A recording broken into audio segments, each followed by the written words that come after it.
You were listening to episode 184 of the Game Deflators Podcast. My name's John, and I'm joined by Ryan.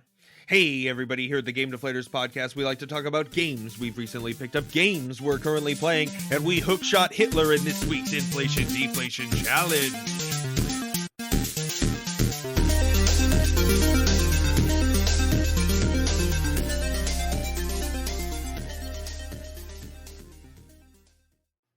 Isn't it Master D or something like that, Ryan? Master D's nuts. Yeah, that's what he can do in this, huh?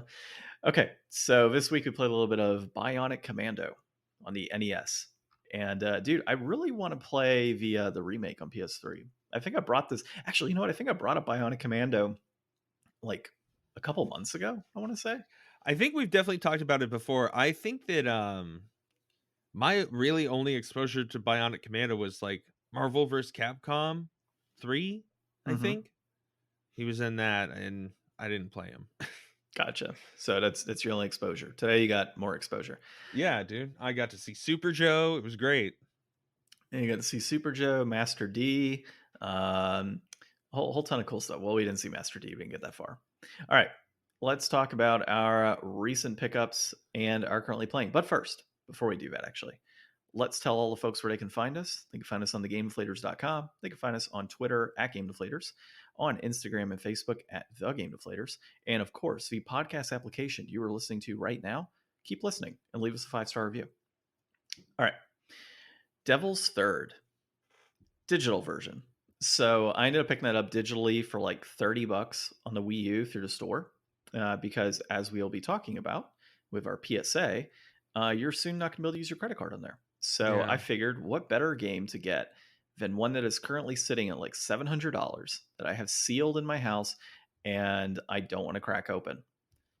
You know? So I was like $30, I'll give it a shot. I can play it. I can beat it, whatever I want to do with it. I'll have it digitally on my Wii U and I don't have to crack open a super expensive game. Or for that matter, go buy like a disc only, which is also like $200 or $300. Ridiculous. So, yep, ridiculous. So I picked that up. Obviously, you and I played some Magic last night. We did a little draft, and I picked up some cards there, all bulk. Every single bit of it was all bulk, except for like one $2 card. Actually, no, I picked up a $3 card as well. And so it was more so the fun aspect of it, obviously. I wish, I would have been able to get some more out of those packs. I did end up getting, I bought some lands off of some of the kids that were there, paid them the right value and everything. And so that ended up working out. Actually, no, I picked one up off a kid and then one up off an older guy that was there. And it was the Zayator's Proving Ground, the red, green, black land from the new set. So I picked those up. That was worthwhile to go in and get that. And then got second place. What place did you get, by the way? Did you get fourth? I think I got third.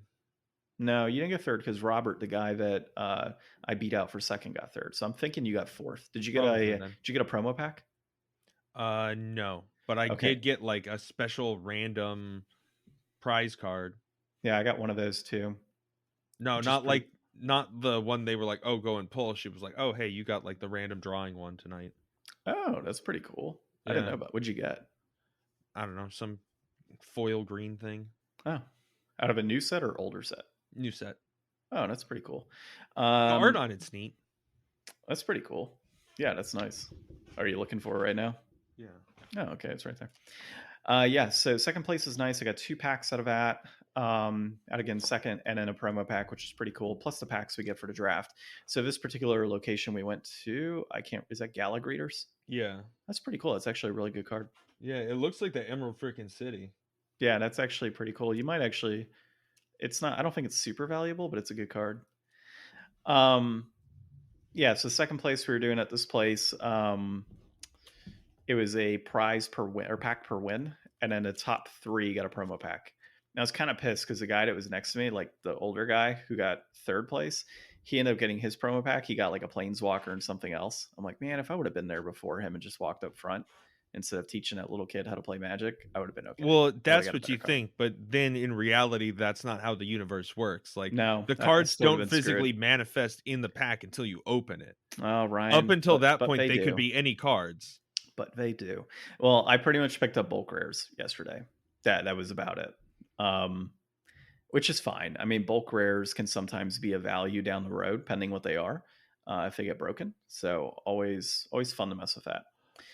And I'm currently playing. I am still in the Fire Temple for Zelda because I haven't really played that much. And when I do play, I start falling asleep. And unfortunately, Ocarina of Time does not save your progress in the location in which you are. It goes to the very beginning of Fire Temple. So I could get to like the final area, and I'm sitting there falling asleep at a boss every Yeah. single time without fail. At least So you know how to do everything and where to go. yeah, I know. It's just pain in the ass because I start falling asleep. So I'm probably after we're done recording, I'm probably play a little bit to beat the Fire Temple. There you go. Just And knock it then, out. yep, exactly. And then playing some Apex Legends still. So I've been playing that every few nights with Justin, which is, of course, eating away from my time at Ocarina of Time. I am thinking, though, that my puppy that I've been so worried about, like going upstairs to play and everything while she's downstairs, she's getting a little bit better in terms of not getting into things. So I might be able to start going upstairs and playing right away at night, which means I should be able to knock this out quicker. That's really been kind of the big strangle that I've had for this is not being able to truly like sit back for a few hours at a time. So that's why I've been playing so much Apex because I, can You obviously could sit just get back. in a quick bit. Yeah, I can get in a quick bit. I could sit downstairs with the dog. I don't have to go upstairs to my loft to play. And now that she's a little older, I'm thinking like she's kind of gotten in the habit of when I play upstairs, she goes upstairs as well and lays down on the floor. So John, that's good. if you Hmm. had more, well, I guess you would need some kind of converter, wouldn't you, to hook your N64 up downstairs? I can hook it up downstairs. It's more so the wire aspect, and I don't want to have to buy a wireless N64 controller to be able to play. That's very That's true. Yeah, that's my yeah. big hang up on it is just Did they that have specifically. extension N64 plugs? That'd be They kind of do, cool. and I have one, but again, I'm not really interested in doing that because then I've got a long cable, Yeah. and then based on where my N64 sits, I'm gonna have the dog kind of Dog running back and stuff. forth occasionally, and I just don't want to worry about like them knocking over a console.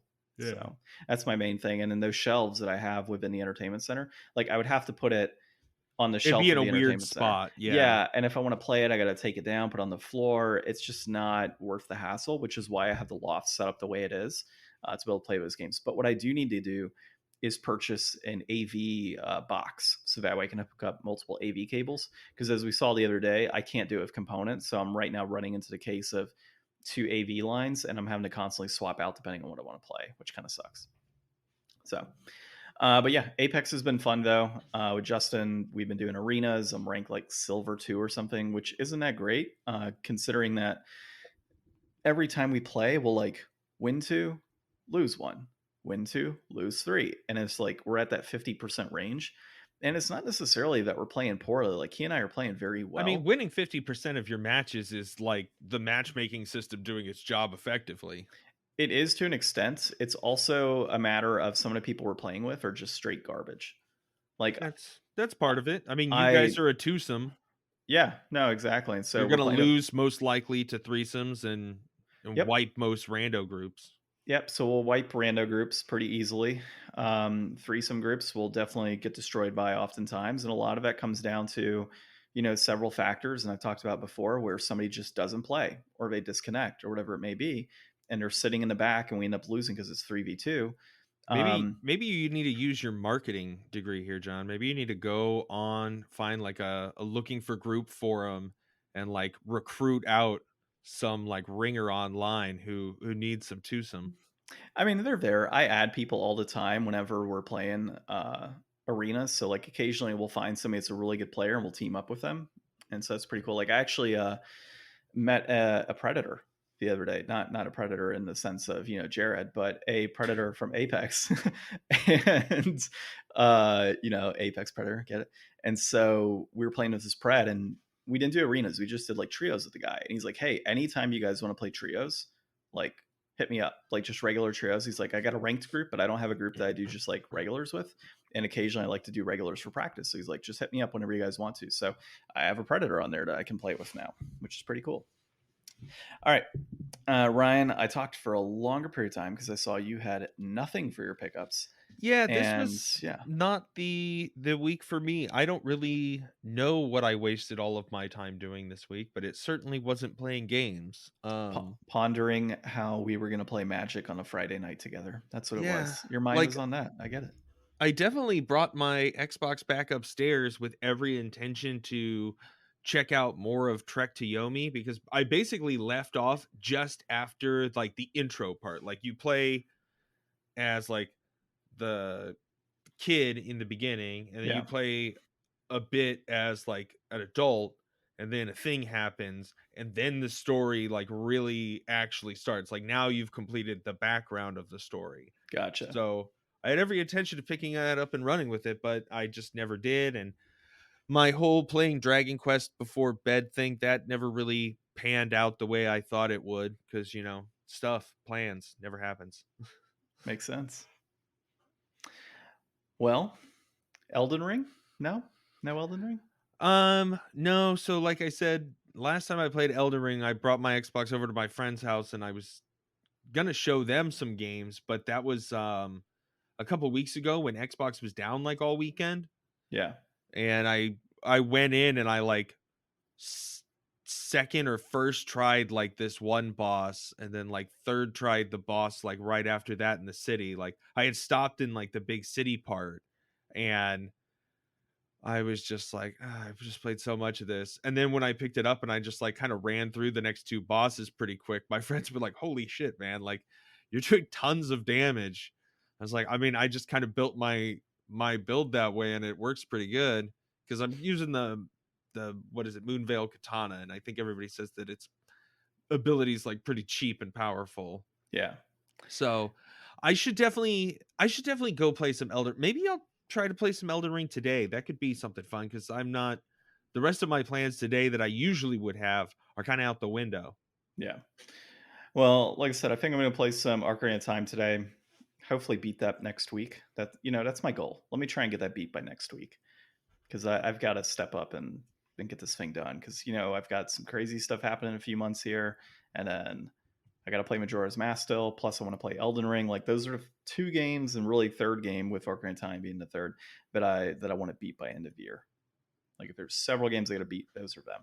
Yeah, So I mean, I've also been thinking I crushed the inflation or not inflation. I think we both do that all the time. The yeah, new yeah, games resolution. I crushed that way early on, hoping that playing through that would bring me back to God of War so that I could go through, replay God of War, finish it this time, and be ready for Ragnarok when it drops. Because I'm not going to wait for a PS5 to get Ragnarok. I'm just going to play it. It's going to be the best looking PS4 game ever made. So why that's don't the you one I'm going to just play. why don't you just pick up where you left off in God of War? Because, dude, it doesn't matter. Like, there's so many different play styles for like the way you build, and I was building like a very magic heavy build when I Hmm. was playing. So, like, I can go through this game again, get all those experience. Like, I love God of War. I've played the original trilogy like at least twice through. Like I played it all of them back to back again, waiting for the first one to come out or the first new one to come out. Like I'm not gonna go back and play the original trilogy again now, but Yeah, but like if you didn't beat I can't pick the up in the middle of a game like that. really, huh. No, that's my biggest thing. That's why most games that I don't finish, I just don't go back to, especially RPGs, because there's nothing worse than playing like 45 hours of an RPG and you know the gist of what happens. You probably forgot all the details, but like as you play through it again, you're going to be like, oh, yeah. And it might not have that same effect on you as it did the first time. Hmm. And so that by the time you're getting to the end where you got burned out the first time, you're probably most likely going to get burned out before you even reach that point. Gotcha. And I can't pick up in the middle of something like that and just be like, oh, whatever happened before, who cares? I'm trying to think which game I did that with in particular. Oh, it was Final Fantasy VII, actually, years ago. So, I told you I'd beat Final Fantasy VII, or not beat it, but I got to like the very end. There was a glitch. I wasn't a high enough level, and I couldn't get out of the cave at the end with Sephiroth. I don't know what it was, just would not work. And so I ended up restarting it, and at some point I just stopped midway through. Mhm. For whatever reason, I just stopped playing it.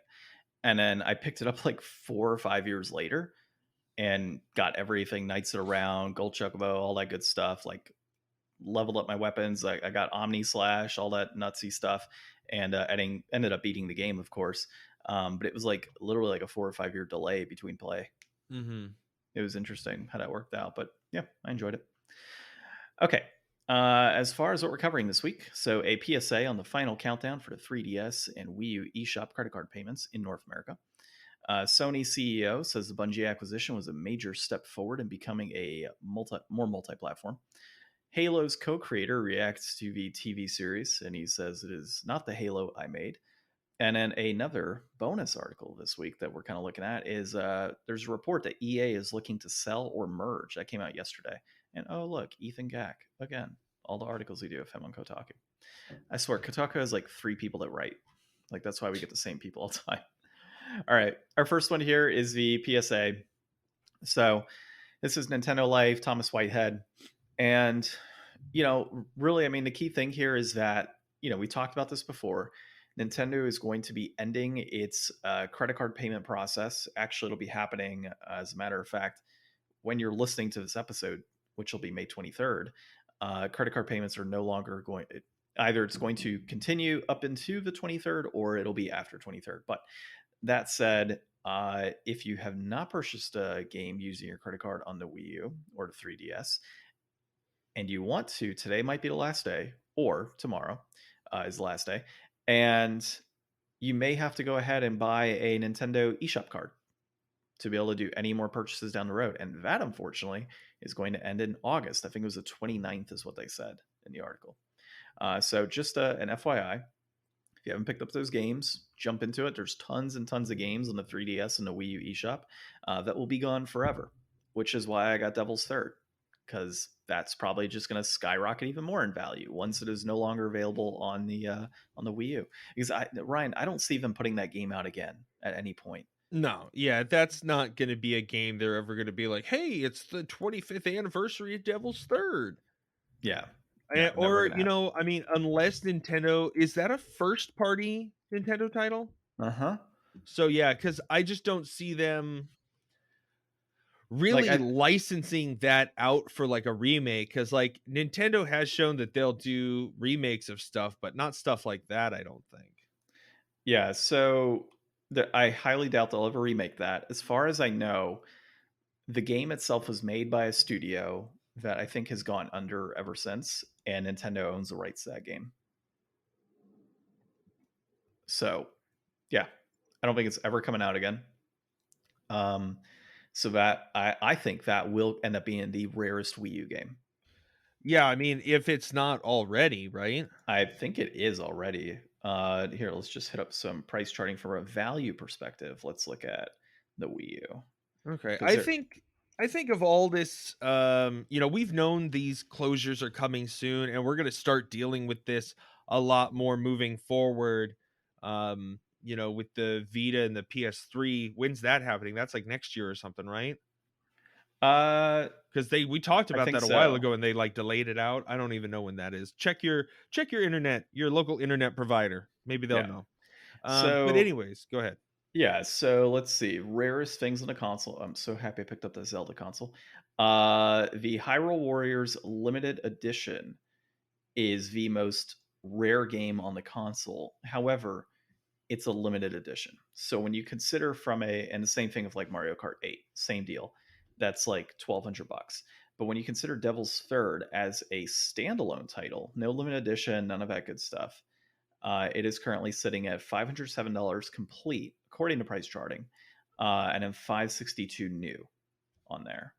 So yeah, these God man, I wish I would have picked up the Mario Kart 8 limited edition because it was I think a UK only release, and I tried to get one and it just wasn't available. Like there was Mhm. no way for me to get it. So yeah, I mean, there's a few games like Skylanders, Team Trap Team Starter Pack. I mean, it's pretty pricey, but when you start looking Well, at you physical, can't buy Skylanders for digital. yeah, holy crap, the Axiom Verge multiverse game is pretty pricey too. Okay. Um, yeah, but Yeah, as far as like non-digital or special edition versions are concerned, yeah, Devil's Third is going to be the highest priced one. Okay. Yeah. So I think that you God, man, know, there's games on here I'm looking at this list that like I had opportunities to pick up and I didn't. you mean like everybody? Well, yes, like everybody, but I mean, $30 just like several months back and that are sitting at 300, you know. Yeah. It's I don't know. I insane. don't think this is going to really spark anything for me. I've really wanted to get a 2DS for the last couple years. Um because I think I wanted to use it for like emulating and stuff cuz I Yeah. like the design of it. This means if I really wanted to, I would be basically forced to act now. Like get a 2DS, do in the article there's a link. I didn't really follow it too much, but they say that regardless of what region, we all have until the 29th of August to redeem any eShop fund cards. So you can link your Nintendo account to your old Nintendo Network ID. That way, whatever funds you add in into your Switch will be available on the Wii U and 3DS. So you could still get money in there, just not with your credit card anymore. Yeah. So, like, I don't know. If people have known about this, have you already acted at this point? Are they going to do some crazy fire sales like the last day that it's available? Are they just going to put everything down to 99 cents or something crazy? Who knows? Yeah. I don't think it'll happen that way, but No, I don't either. whatever. We could all I'll probably go get like a $50 gift card or something just to throw it on like it says, because if nothing ever happens, I could still spend that money on the Switch. Exactly. You're better off probably just being conservative if you think that there might be something you want, or you predict that, maybe they'll have some crazy sales or something as we come closer and closer to those final days. It could be worth it just to do it because the money won't go away. So here's a dumb one for you. On the Wii U specifically, the Book of Unwritten Tales 2 on the Wii U, complete in box, is sitting at $300. Guess how much I could buy it for on the PlayStation 4 complete? How much? $9. Do I want it on Nintendo Switch? $14. Do I want it on Xbox One? $6. Why in the world that game is that much is unbelievable, dude. Yeah. Like it just drives me crazy. So yeah, I mean, if these are titles that you're wanting to purchase specifically on the Wii U, now's the time to do it because it's It's yeah. basically the last time to do it. Well, yeah, for sure. God, the other one I need to look at is the Kirby game on the Wii U is one that I wanted to pick up a long time ago as well. Um, what is it? And the Rainbow Curse. Yeah, I got to pick that up before it's just stupid price as well. Okay, our next one here, dude, is Sony CEO saying that the Bungie acquisition marked a major step forward in becoming more multi-platform, and it's Tom Ivan at Video Game Chronicle.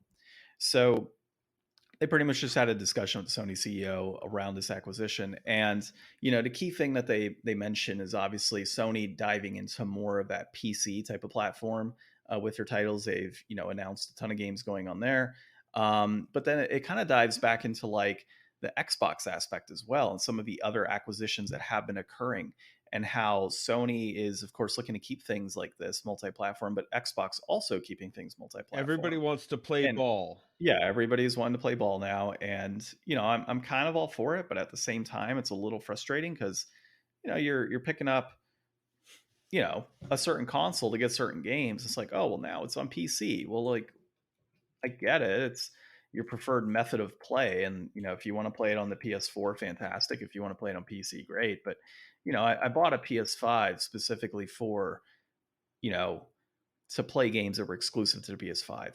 So this multi-platform approach is a little frustrating in that Well, regard. you'll play first on PlayStation 5, and then like a year or two later, they'll get like a decent port out, you know, that doesn't cut corners and has, a good suite of options, hopefully, and really brings like that PC masterclass experience that those players are really willing to put up waiting those extra 2 years for. But the thing is, you're also working on getting into that area yourself. So like maybe with the way that you don't like to, always buy a game right away because you can pick it up cheaper later, you can look at this as like, I don't want to buy this game right away, not because I'm worried about saving out on the price, but because I want that better optimum experience. Like you didn't cheap out like on Elden Ring. Yeah, no, I get it. Like that makes sense. The other thing is just Sony is changing direction here in general. Like one of the other things that they did recently is they hired somebody on who was from Apple, and the goal there is to adapt. And this might be in the other article, but the goal there is to adapt a lot of their premier titles into a mobile type of game.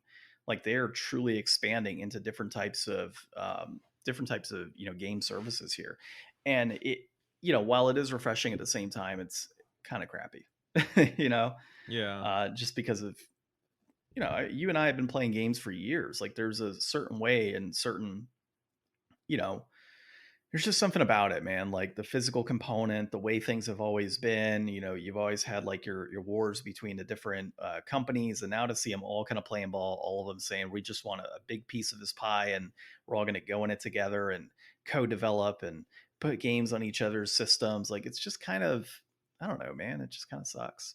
Well, I mean, it's kind of the eventual, you know, everybody buying everybody out, and you just get these big companies that all have so much stake in, what was before. So it's like, these consoles have really been relying on Call of Duty to get Oh out yeah. there. Like before the Xbox 360 and, Modern Warfare really, really blowing up huge, like there was not as many gamers out there. And without that having had happen, we never, I don't think we would realistically be where we are right now. I think we would be further behind in the timeline where it was more of a niche thing still. So like the ability for one company to just completely take that off the board and say nobody can have access to this, like it's going to garner them so much ill will from those fans that, you know, only play on that one console. And now you're asking them to pay, $700 to be able to play the new game this year. And, they still get to make a bunch of that money. And I don't know how it works with the microtransactions. Like, I assume that Xbox is going to get a cut of the microtransactions, and then, the money goes to Sony ultimately, and Sony will wind up getting the bigger end of that deal. So, it's it's a good smart business decision, and it keeps them out of that hate circle, especially with the competition nowadays. Like there was that one mobile game that's like a huge first person shooter, and they're like trying to bring it over to consoles. I think it was like Crossfire X or something like that, and it I'm not just, sure. yeah, it didn't hit so well. But like if you take that away, you can, easily fill that spot in with like whatever the next hot first person shooter is that's ready to take hold. So, there's just a lot going on out there. I think that they need to rely on each other if they don't want to alienate the fan base and they want to keep making all the money in the world.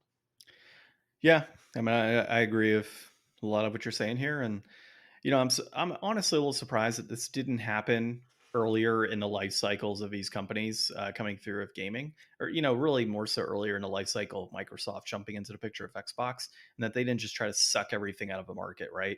Like once they saw somewhat success of Xbox, I'm surprised they didn't start like buying a ton of companies at that point in time because they've always had a good amount of money, available to them. So it's a Yeah, little but I don't shocking. think they had the proper delivery system before. Like I think with Game Pass and online, downloadable games being the direction they're really trying to push towards, it makes more sense than them, having to get studios that are going to do big store box releases. Like they could plan out much smaller releases to fit in a longer schedule. Like with the next couple years, it's going to be crazy. We're going to have like a new first party Xbox game like launching on Game Pass like every month. It's going to be nuts. Yeah. Well, I know you had this listed as number four, but let's look at the next thing here with EA looking to sell or merge because it kind of dives into that topic as well. And this one was Ethan Gack at Kotaku. This is actually a pretty lengthy article. Well, not really as lengthy. I think the one we just did was pretty lengthy. We But say that sometimes, and I feel like it really lets people know that I don't read very much because I'm complaining about the length of like these articles. People read books; they have yeah, no pity for me. Ryan's like 3 pages of an article. Oh man, I can't read that. Yeah, so basically, apparently EA is shopping themselves around right now. They've gone to a number of different companies to try and purchase them, such as Disney, Apple, and Amazon. But the key thing is, even though they're being shopped around, they are looking for more of a merger type of play right now because they want to keep their existing CEO at the top. Yeah, And Android Wilson. yeah, and so they had apparently there was a deal with like NBC Universal that got pretty far along, then it stopped. Like I said, they had Disney on here, they had Apple and Amazon. But what's interesting though is it dives into, and I'm trying to read between the lines here. It dives into the whole thing of like FIFA is no longer going to have an exclusive agreement with EA. Disney is no longer going to have an exclusive agreement with EA for Star Wars. So like they're losing certain properties. So like what happens if the NFL says, "Hey, you know what? We're going to do the same thing. We're going to push this out to multiple Well, companies." EA dropped FIFA, not the other way around. EA said that we don't want to pay your licensing, so we're just going to make our own like EA soccer club game and you can kick dirt. And FIFA was like, "Oh, well, we'll just make the best FIFA game. FIFA 2023, FIFA 2024, FIFA 2025." And it's like, dude, do you even know how long it takes to make a video game? You're not going to put out a new FIFA without a company that's been making FIFA every year. Like, you're going to get a new studio to from scratch make you the best soccer game? I don't think so, FIFA. Well, who knows, man? I mean, they're looking to do EA Sports FC as their rebrand for the Blockbuster franchise. I wish it was actually Blockbuster. But yes, I mean they've reduced the number of properties that they can obviously create games for. If NFL ends their partnership, so say NFL ends it, right? uh then that's gone. I don't think they're doing anything with baseball right now. I think the big baseball one is MLB The Show. And I And think that's that's Xbox. well, no, that's Sony No. makes that actually. Oh, wait. MLB The Show is a Sony game. Yeah, no, it came out on Game Pass or something for some It did reason, though. because Major League Baseball said that they would be Partnering taking with away that Xbox or partnership. They would something. part with it if they didn't release it multi-platform. That was the big Okay. deal there. I think they have hockey on EA. So I mean, I wonder if some of this is that they're losing some of these properties and like, you know what, let's just go ahead and sell or merge. Let's kind of handle this in a way that we can get our money from whatever merger that comes through, or it gets sold potentially and get a boatload of money from that and kind of get out of it. It's always a possibility. And there's a lot of consolidation happening in the market right now, video games as well. So it's really an interesting future that EA has in front of it, I think. Any thoughts on it? Like, how much of this did you check out? I mean, EA is a big dog and it's going to take somebody really big to buy them, and especially because they do have those inroads with other places. Like, I wouldn't be surprised if this was a pickup from like a really big company or somebody looking to break more into video games. Like, Disney broke off their deal with, doing exclusive Star Wars with them, but they've done Star Wars. And I know Disney doesn't want to, I guess Disney sold off all their stuff, so they're not looking to acquire somebody. So throw Disney out. I mean, I'm just wondering if there's not a media company out there. Like, I don't think Netflix is the right person. Like, Netflix wants to get into gaming, but there's no connection between like Netflix and the NFL. But like, if something like But there could be. Amazon wanted to, they could definitely, down the road figure out how to get ESPN partnered with Amazon Prime, and then also have, your NFL sports games and stuff available through Well, I could they see they are Amazon though. doing stuff like that. Amazon already has Thursday night football games. I don't know if they're contracted for this year, but they've been doing Thursday night football games for a few years now. Okay. They are looking to get into gaming. EA is saying, "Hey, we're looking to merge or potentially just keep all of our people at the top." There could be something worked out where Because they've never had a EA. good person at Amazon in the gaming division to head it up. Whereas EA has been effective at what they've done. Like those people, maybe some positions become redundant, but that's gonna happen. Yeah, and I mean, if they can keep it like EA as is for the most part and bring them into like that Amazon umbrella, I could see Amazon making that type of acquisition, for gaming. And, I you just don't know, see another game company doing it. I can't either, especially given the size of EA and the fact that those properties are all essentially owned by, the NFL and FIFA in that case for soccer and the NHL, like all of those major properties that they kind of go forward with. I mean, EA's got obviously a lot more of it they do, but they're synonymous with sports. And so, I mean, given that they have Battlefield to, was a big disappointment too. yeah, so like Battlefield's gone down a tube. You have sports organizations or really leagues that are interested in potentially moving off of EA. I wonder I if they think have any good there's, legacy properties. I'm sure they do, and they do a lot of publishing work as well. So, yeah, I mean, I can see them being acquired and continue doing work for like an Apple or an Amazon. I think Amazon's a more likely one. Netflix would be, I think, a dark horse to acquire somebody like EA, predominantly because Netflix recently lost subscriber base and such, right? Like their subscriber base dropped a little bit for the first time in however many years. It affected their stock. If they did an acquisition of some sort for EA and were able to bring like Madden and such to the Netflix platform to be able to stream games on there, dude, that would be solid. Like, I think they would actually get a good amount of people interested in that. Yeah, I know they're working on new Dead Space. Yeah, I that's mean, definitely one of their Apex is properties. definitely something people would like to pick up. Hmm. Like, who wouldn't want to own that moneymaker?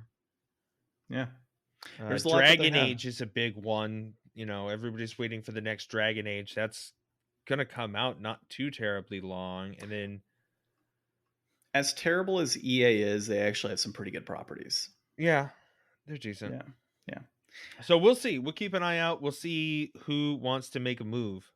yeah. Or who EA wants to get in bed with. One of the two. All right. Next thing here is the Halo co-creator reacted to the TV series, saying, "Not the Halo I made." This is PC gamer Andy Chalk. And, I really can't judge the series itself. I haven't watched it. I know a lot of people are, kind of holding off to potentially binge, which makes sense. Um, in this case, this guy was essentially a major designer or something for Yeah, this is Halo in general, Bungie right? veteran Marcus Leto. Yeah. So he had a lot of, hands in Halo as a whole when it first got started. And, looking at the TV show, he's like, yeah, this is a new direction. It's very different from the world that we created. And at the end of the day, he's like, you know what? That's okay, though. He said that there's some pretty cool spots in the show as far as like plasma shots that are good. And he enjoys it. So, I think it's from a creator standpoint, I think it's okay to look at something that you worked on and see it adapted and re envisioned and such, as long as it's not butchered. I, like I said, have not seen it. I have a friend that says he absolutely hates it, and he's a big Halo fan. But I mean, I think it's based on perception, right? There's gonna be some people like it, some people that don't. I think a lot of people that hate it are going to be the nostalgia group, right? Like, oh, it's not the Halo that I envisioned. This isn't the story. It doesn't follow Master Chief's, story well whatsoever. Like, you're going to have those people. Then you're going to have people like, maybe yourself or myself. They're like, it's a net new thing. It's a re-envisioned view of, Halo, and that's okay. Kind of like Uncharted, having that movie, right? Like, I liked the film. I just didn't like the people they cast. And in this case, like, can you really mess up casting for Master Chief? Like, Yeah, You can. Like, You take his helmet off. yeah, you take his helmet off. Did they take his helmet off in the show? Like, all the freaking time. Okay, then they messed it up, Ryan. They messed it Like, up. I think it was, like, the first episode or the second episode, and everybody was like, "Oh, they already took his helmet off."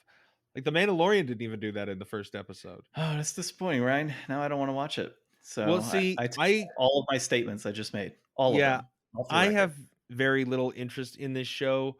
I mean, I haven't really been into Halo since Halo 3 anyways.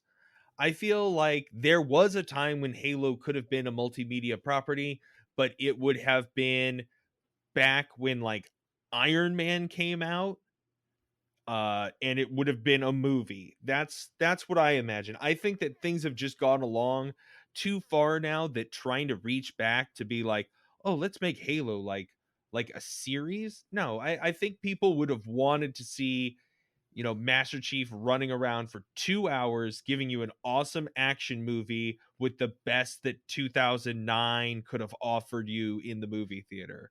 Right now, I think that, it's fine. Like, I'm not crapping on anybody who wants to like this show or anything. And I think this is a really good, healthy view for the creator to express here, because realistically, when somebody's remaking something or putting something out there, no creative wants to shot for shot individually recreate somebody else's thing and just have no artistic input in the process at all. That's not why people get into those type of fields. So like, you need to expect changes, you need to expect that kind of stuff. But I mean, the last I heard, spoilers, if you don't want to know anything about the Halo series, tune out for a sec. He's like sleeping with some lady who is actually a covenant. She's like a human covenant. I don't know. I So, forgot that part in Halo where Master Chief banged the covenant lady. huh. So they're going definitely in their own direction with this, and whatever. I guess if people like it, I don't think Paramount has anything to offer. I don't think anybody should pay for that service probably right now. Just wait for this whole series to be done, and then cash in your 30-day trial and binge it if you're really that curious. Well, like I said, I can't really judge based off of having not seen it, but I think it'll be worth me diving in, watching it on the free trial. I am curious, see how it turns out, and to see if it is in fact a dumpster fire or not.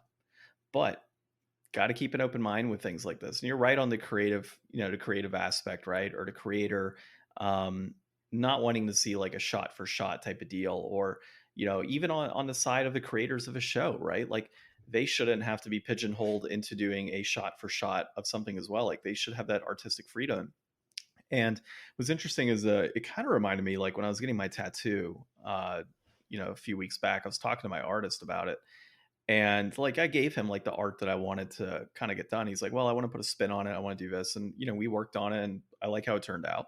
um, but as we were sitting there, I guess the receptionist came in and showed him some art and said, hey, this guy wants to do some touch-up work, and showed the art and everything, and they were like, yeah, but he wants to also add this, wants to add a little color here.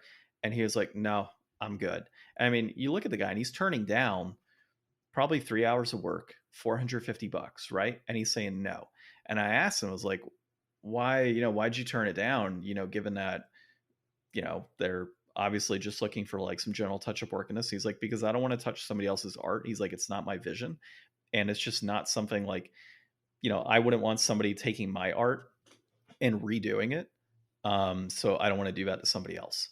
Yeah, So that was art's kind of weird his for view. people. Yeah. It's different for everybody. Like, for anybody that doesn't know, I was actually an art major. I got a ceramics degree, and I always felt like some people had like much deeper opinions on art, and some people didn't, and it didn't make anybody's experience with it any more or less valid. But yeah, some people, I could see really not wanting that to happen, or some people being like, hey, it's your arm, man, go wherever you want, you know? Yeah. Yeah. Makes sense. All right. Well, let's look into our inflation deflation for the week now. And this week we played Bionic Commando, as we noted earlier. It was developed by Capcom. It was published by Capcom. It was released in December of 1988 in North America by Capcom. It is a platformer by Capcom, and it has a reception of an A plus and a 26 out of 40. That was not by Capcom. That was like Fatsumu and stuff. But kind of diving into a little bit of a history here. So I got the wiki open, Ryan. This game was originally released in Japan, and we're probably going to get slammed by Apple and removed for the week on this. It was called Hitler's Resurrection Top Secret. And it was of course, a platform game released on the Family Computer and the Nintendo Entertainment System in 1988. I always laugh at the fact it's Family Computer in the title of that game. But the entire idea here is that you're playing a character named Lad, who is part of his FF battalion, and you have this mechanical arm that has a grappling hook to it. And unlike other platformers where you're jumping platform to platform and such, you literally have to swing from platform to platform and climb your way up using this bionic arm, hence Bionic Commando.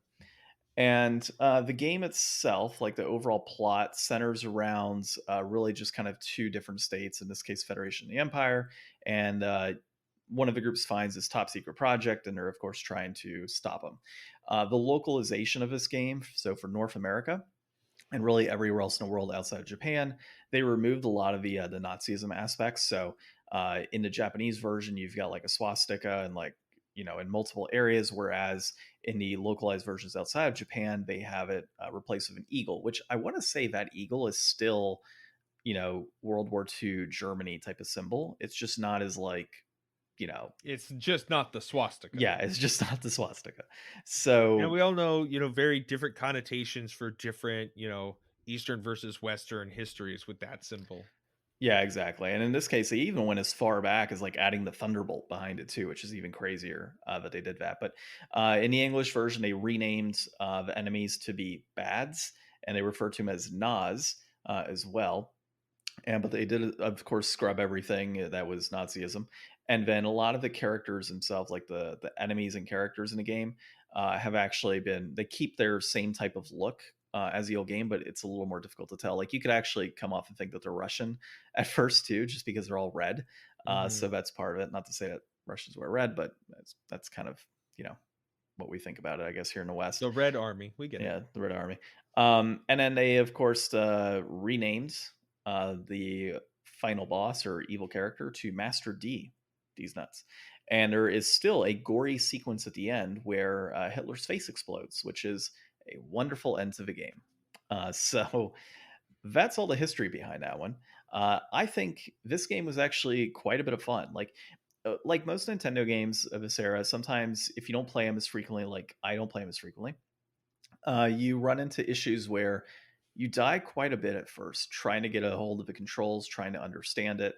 And so it took me a little bit, to get used to grappling and such. But once I got the hang of that, I was able to get over to the final boss of the first level and such and beat that and kind of get that done. Um, so it was very short in what I played. And Ryan, I think you got to about this area as well.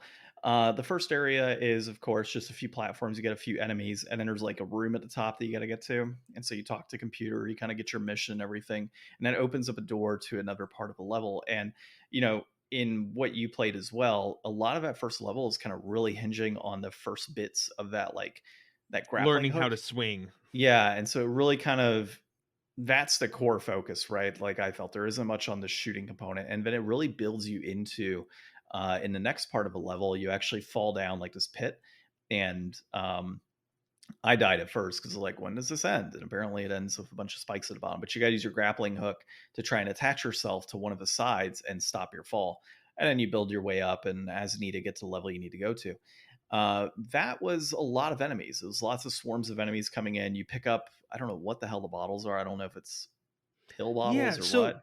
did you notice, like, if you grabbed it with your arm, you'd get like a little green dot, but if you just like walked into it, you didn't? I did not notice that, but it would not surprise me if it was critical for you to grab it with your arm. I Um, spent most of my time, like, I didn't get far at all. I spent most of my time just playing with it, playing with the mechanics, trying to figure out the swing, trying to figure out how to open the door on the second screen because I didn't realize I chose the wrong option at the computer terminal in the first screen. yeah. Game over a couple times, swung off Spider-Man style into the water a few times and died. Yeah, same here on the Spider-Maning into the water at first. Yeah, so once I got a hang of the controls, dude, I went through that second part of a level. It was more so like this underground bunker with like piping and such, and uh, you had electrical fence type things that were there that you had to go through, and swarms of enemies somehow parachuting undergrounds, which was kind of weird. But yeah, there was a lot of parachuting in the middle of the earth. Like it was very odd. Um, but got through all of that, got to the final boss, which was probably the easiest final boss in a level, or not final boss, but easiest boss level that I've ever played in a video game. Hmm. Um, the guy was pretty much like, "You'll never stop me," and our Wait, the boss computer, or the level leading up to the boss? the boss of that Okay, the level, that boss. area, Okay. yeah, that area, it was the one boss in that area, and so he's like, "You'll never stop me in our computer," and he's like, we'll protect it, whatever," and you have all these swarms of enemies coming through, shooting at you, and it's just like just constantly shooting. That's all I had to do. Shot the boss a few times. He disappears. And then I just sat in front of this master computer and just kept shooting it. And then as enemies came down, I'd flip really quick, shoot, shoot, shoot some enemies, keep shooting the thing until it blew up and the area was done. It was the easiest area level boss I've ever played against. Hmm. Easiest by far. I've never had an easier boss than that. So I got past that, got to the second area, and then I kind of stopped there because I saw the time was going. But I did enjoy the music. I enjoyed the controls once I got used to it. Visually, it looked great. I Yeah, was very good playing. looking game. I was playing on the Retron 5, so it did upscale a little bit and did kind of get rid of scan lines and whatnot. But it was I was playing on my very. GBA micro. You were, yes. We played everything but an original NES on this, Yeah. but I liked it. I thought it was actually really good. Like I said, I liked the music. I liked the art style. I liked the controls. I felt that everything was very fluid. Everything worked. It was very straightforward where you had to go. There wasn't any, back and forth and confusion tied to it. Outside of, your instance where you forgot to go to that computer. It's a But good, interesting idea too, like, to go from, like, jumping platforms to implementing, like, these kind of swinging mechanics. yeah, exactly.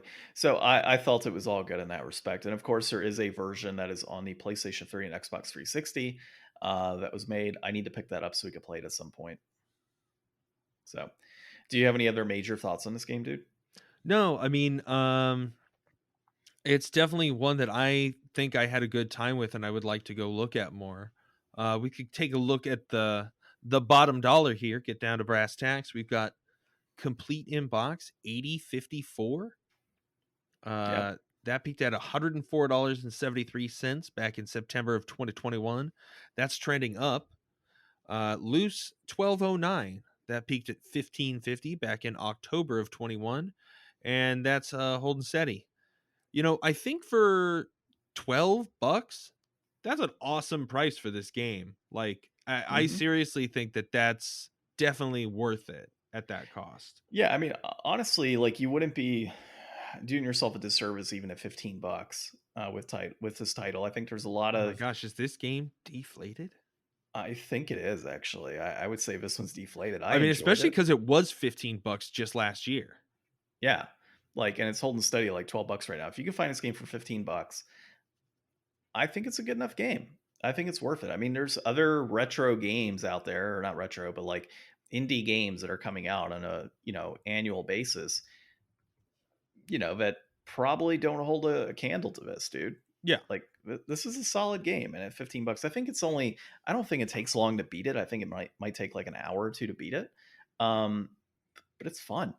I mean, it's just a fun game, and I always kind of put it to the movie analogy, right? Like you could go see a movie for a few hours and go drive out there and wait and eat popcorn and all this other stuff and spend 20-30 bucks enjoying yourself, or you can play Bionic Commando and I own mean, it. and if you're a collector and you don't own this one, you should. I mean, it says right here in the wiki, in 2008, Nintendo Power ranked it as the 17th best NES video game. Yeah, Like, it's in the top 20 NES video games and it's this cheap. What are you doing? Start collecting right now. yeah, just buy Every all the other Bionic. game's going to be expensive, but this one's nice and cheap. This one is nice and cheap, actually. Yeah, I was surprised, dude, when I saw $15 or $12. There I'm like, must just be a zillion copies of it or there something. has to be. Like, there's no reason for this to be that cheap. So it I must have mean, had it's under millions of $100 copies. complete in box, which is not bad. Yeah, actually, it's surprising as well. So, yeah, I think it was worth it. So definitely deflated. So next week, you and I will be in person, which will be fun. Um, I am thinking, which one did I tell you that I was thinking about playing next week with you? I just sent you a Mm. message a little bit ago. Oh, Uh, you just got oh, Devil's Third. Devil's Third, yeah. So we can either play Devil's Third or we can crack out the old Vectrix, potentially Oh, and do do the that. Vectrix. I got the Mm. multi-cart, or we bank the Vectrix for another episode down the road and do like, because I think it has all the Vectrix games, we could play like what's considered the best Vectrix games, like the top 5 Vectrix games, and just like do that, or even We maybe could a just play top all the 3. ones that we didn't play the first time. There's like 30 games on there. Oh, is there really? Wow, I didn't know there Yeah. was that many. Yeah, because it also has some like indie games on there too, I think. Do you have the overlays? No, unfortunately. I could buy the overlays. The overlays are like $200 though for all of them. Dang. The Yeah, overlays just give so much context. I know. I should buy them, to be We can honest. always do that. We can always do that later if you want to save up for those overlays. I mean, I could buy them right now, but I don't want to. That's why I said save up. Put I know. $10 aside a month, and in 3 years we'll play it. In 3 years we'll play it. There won't even be overlays at that point. I'll look into it. I've got some money I set aside from like credit card points, which I typically, use for things like this. So Spoil me, John. I just don't know where to put it. That's my storage issue. Like, I don't like the multi-cart is sitting in a case right now, like in my glass case, because I don't have like a specific place to put it. So if I get Plug it these, into the Vectrix. I gotta do a Barry said, dude. I've got now. I really can't just plug in the Vectrix. I gotta do what Barry did or said, and that's to go ahead and take like all the boxes of things that I have that I'm like the collector's edition boxes specifically, and start Oh, tossing them. and yeah. Yeah, because I'm never gonna sell them, right? Like, why hold on to an Elden Ring box or a box of some other title that's just gonna sit there and collect dust over the years and take up closet space?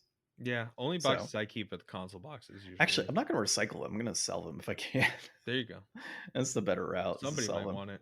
Yeah, somebody might want a box if it's in good shape. So, all right. Alrighty. Well, this has been episode 184 to Game Deflators Podcast. My name's John, I'm Ryan. and thanks for listening.